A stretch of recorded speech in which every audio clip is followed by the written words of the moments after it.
This video is sponsored by Scentbird. I know it may come as a surprise, but besides making videos, one of my favorite things to do is go out with friends and socialize in my spare time. In these past few months, I've been getting constant compliments from both my friends and strangers about how I smell. Although I haven't figured out what my favorite scent is yet, thanks to Scentbird, I feel like I'm very close to it.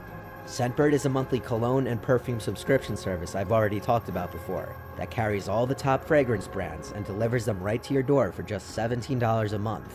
Each fragrance comes in a unique bottle made to last you 30 days. Some of the scents I received this month are Cross River Gorilla by Sanctuary, Eros Flame by Versace, and For Men Black Edition by Bentley. Each bottle comes with a card which explains what the fragrance smells like. For example, Cross River Gorilla has a scent that mixes the aromas of cardamom, green apple, violet leaf, and smoked leather, with people who bought it rating it as a refined, casual scent perfect for the fall season and just hanging out. You can always go on their website and take their quiz, which will tell you which scent is the best fragrance for you based on your lifestyle. The quiz takes less than a minute and will give you personalized results based on what you're looking for. If you're interested, scan my QR code and use Nightmare55 to get 55% off your first month at Scentbird.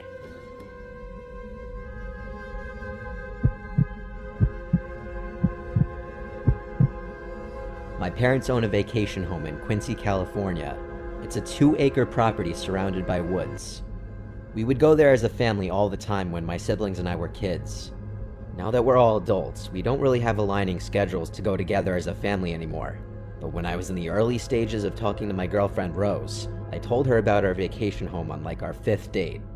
In October, the leaves begin transforming to create stunning natural beauty in Quincy.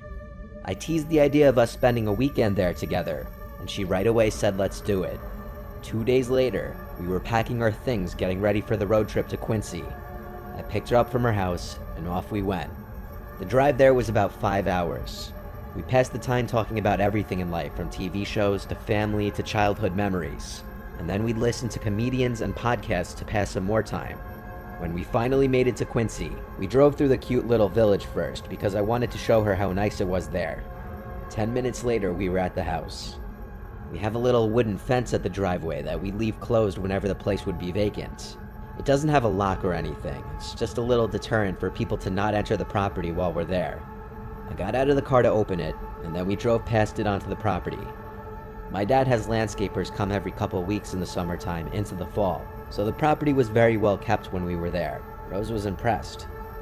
We were there just in time for lunch, so we unpacked, I gave her a tour, and then I turned the hot tub on so that the water would be hot enough for later. Then we went into town to go to one of my favorite spots to eat.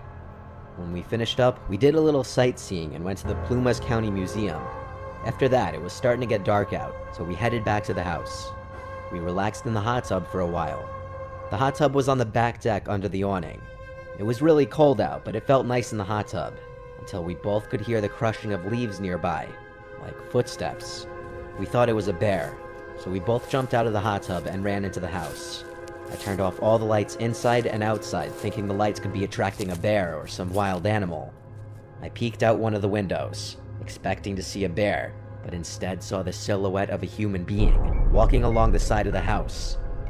I ran to the back door to lock it and shut the blind on the back door window. I told Rose to be quiet. The footsteps circled the house until they got to the front door, then stopped. After a moment of silence, there was a knock at the door, and someone yelled, "It's the police." We were confused. I went to the front and said through the closed door, "Is there a problem?" The person on the other side said, "We got a breaking and entering call." I asked, "How is that possible? The nearest neighbor isn't for a quarter mile." There was a noticeable gap in his response. He said, "I just need you to open the door, sir." I responded, "Sorry, I don't feel comfortable doing that." I then thought to peep out the window and see if there's actually a cop car parked out front. I kinked the blind to the front just enough to see outside. It was twilight outside, dark but with enough brightness still to make out the property, and see no police cars out there. I said to Rose, "I don't think that's a real cop." The man outside knocked on the door again. I said through the door, "I don't see a cop car out there, so I don't feel safe answering the door." The man didn't respond to anything to this. When there was another moment of silence, we thought he already walked away. A couple minutes passed and we were still in the living room talking to each other. Then heavy footsteps clomped away from the door. He'd been standing there still the whole time against our knowledge.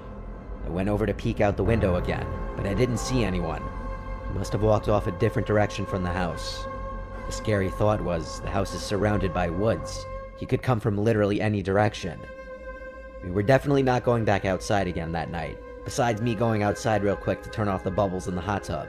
And from there, we stayed in the bedroom watching movies and eventually went to sleep. I kept my dad's shotgun from the closet under the bed.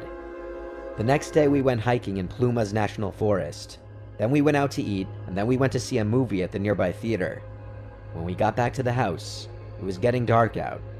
We pulled onto the property, and Rose screamed, "Oh my God," and I damn near swerved the car thinking I was about to hit something. I slammed on the brakes and said, "What?" She pointed at someone, quickly walking away from the house towards the woods until they disappeared into the darkness.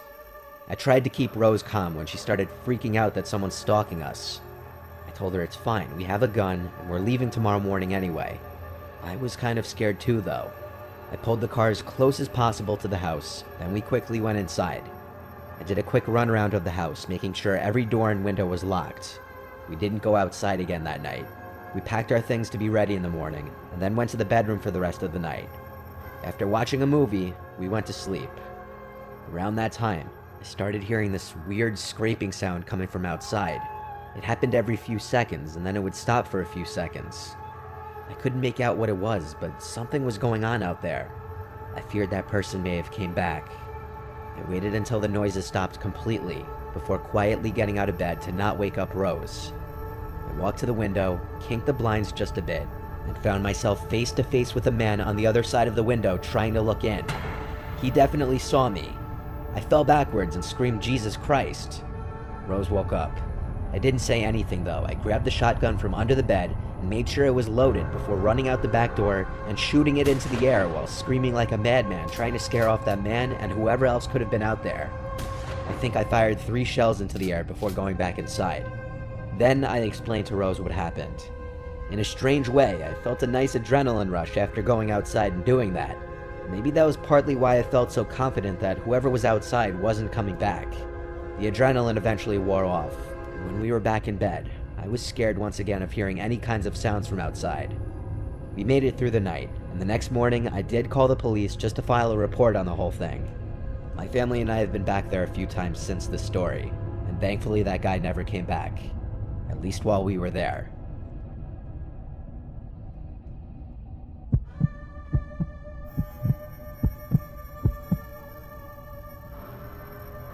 I was driving through Colorado in the middle of the night. I was in Tabernash at this point, and it must have been like 1 a.m. I stopped to get some gas and grab a snack at a gas station. After that, I got straight back on the road.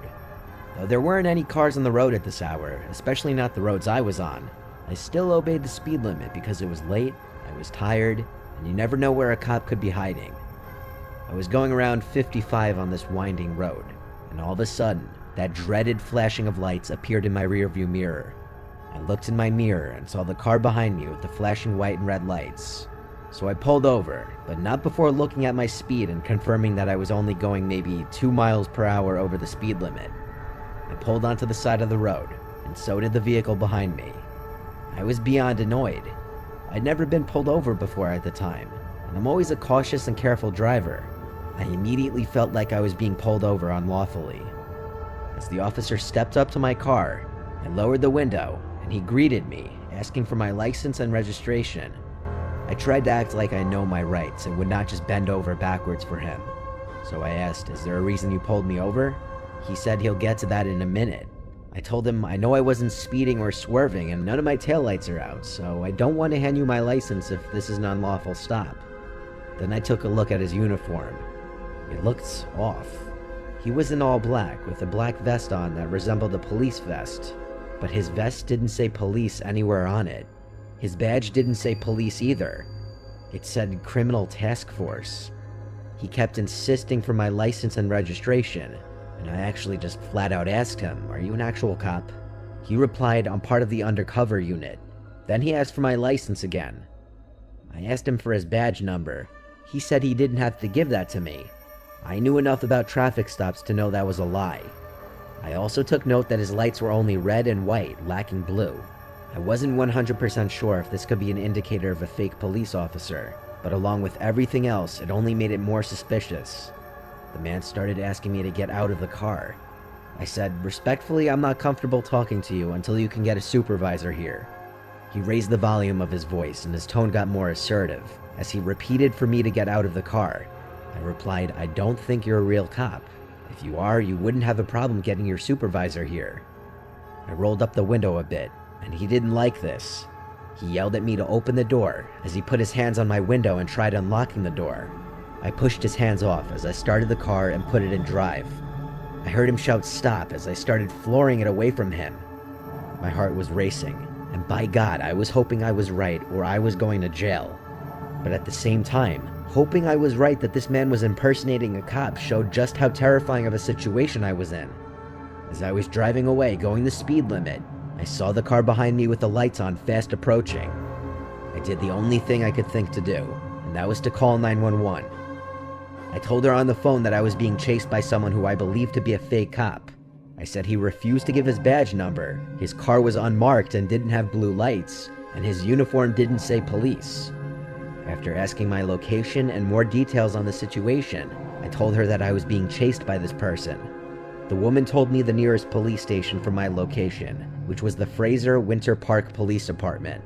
She requested I go there, and she would be dispatching an officer to meet me there. The guy in his car was following me halfway to my destination with his lights still on, but suddenly when we got to an intersection, he turned his lights off and turned right, driving off out of view. He was gone, and with that, I realized that my suspicion was true the whole time. I was pulled over by a guy pretending to be a cop. I still drove to the police station, where there was a cop sitting in his car in the parking lot. I pulled in, and he got out, seemingly knowing it was me that he was meeting right away. From there, I told him every last detail of the encounter, the guy's face, his car, and what intersection he turned right at. He took down my contact information, I'm guessing in case I'd need to be called in to identify the guy. After a few minutes, I was on my way. I'm glad I trusted my intuition and didn't get out of the car. I could only imagine where things would have went from there.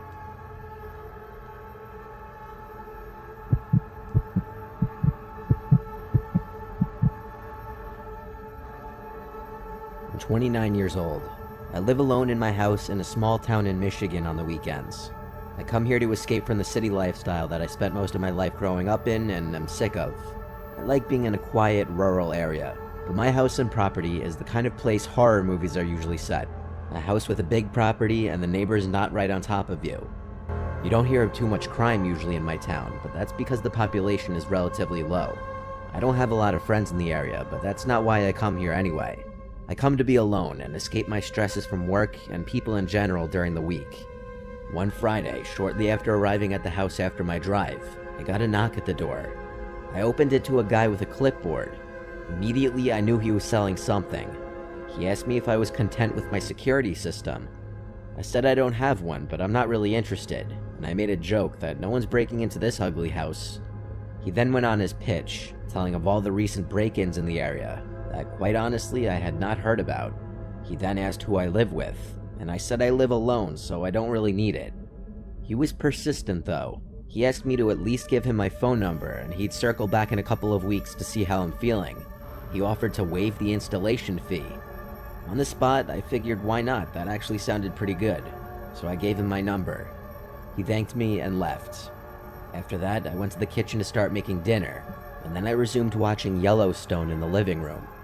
I was on a binge, so I was watching episode after episode for hours on the couch. It was at about 11 o'clock at night that there was a knock at the door. 11 o'clock at night is beyond the appropriate hour to knock on anyone's door, especially around here. I'm not super close with the neighbors, so I wouldn't assume it to be one of them.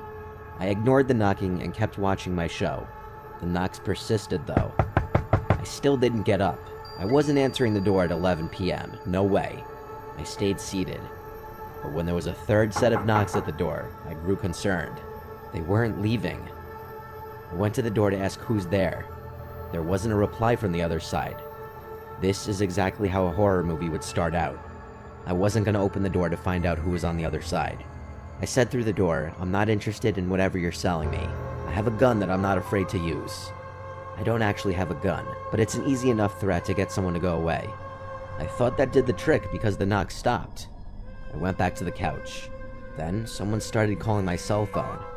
The caller ID said 911 Emergency Services.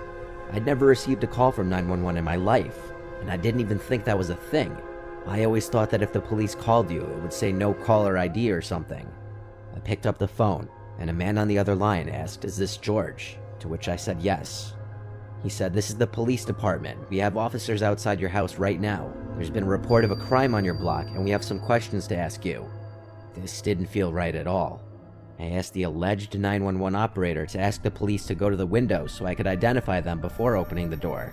He said he can't do that, they're already outside my house, which made no sense. I said, "I don't answer questions, sorry," and hung up the phone. Even if it were the real police, I had no legal obligation to answer the door anyway. But this was screaming trap in every sense of the word. They tried calling me again with the same number. I denied it and put my phone on Do Not Disturb. I actually decided to call 911 and ask if these calls are legitimate, and right away, the 911 operator said it's absolutely not real. And coupled with the fact that someone was at my door, they advised I lock all the doors, grab something I could use as a weapon, and wait inside until a police officer arrives at my house. While I was on the phone with her, I heard the back doorknob being shimmied with, and someone trying to push the door open. I then apparently tried ramming or kicking the door down because there were these super loud bangs on the back door. I told the operator this, and she said the police will be here in less than 10 minutes. I needed them now, though. I went to the door and screamed, "Do you want to get blown up?" And there was a yell on the other side saying, "It's the police, open up," followed by another ram or kick into the door. The back door is next to a window, unlike the front door. So I looked out the window, and I saw two masked men attempting to kick down my door. When I say mask, I mean they had these disturbing-looking sacks on their heads. It looked like they had eye and mouth holes cut out. They saw me looking through the window, and I guess they saw me on the phone. They must have realized I was on the phone with the actual police, and they took off into the darkness. About 5 minutes later, there was a knock on the door from the actual police. I let them in. One of the cops was very helpful, and he went as far as to search my entire property. The two cop cars out front with their lights on for half an hour was surely a deterrent for anyone to come back to the house. After the cops left, I noticed one of the cop cars stayed in front of my house for hours. I'm sure they left at some point in the night. I'm done opening the door to anyone unannounced, though, because I'm 99% sure that guy who was claiming to sell security systems was just scoping out the best house to target, and him and his squad were spoofing 911 calls to get people to open the door late at night. I went to my closest neighbors to ask them if the guy knocked on their doors too. They said no. For some reason, my house was the only one on this street targeted for this. I guess I was the first house they tried, and I seemed like an easy target.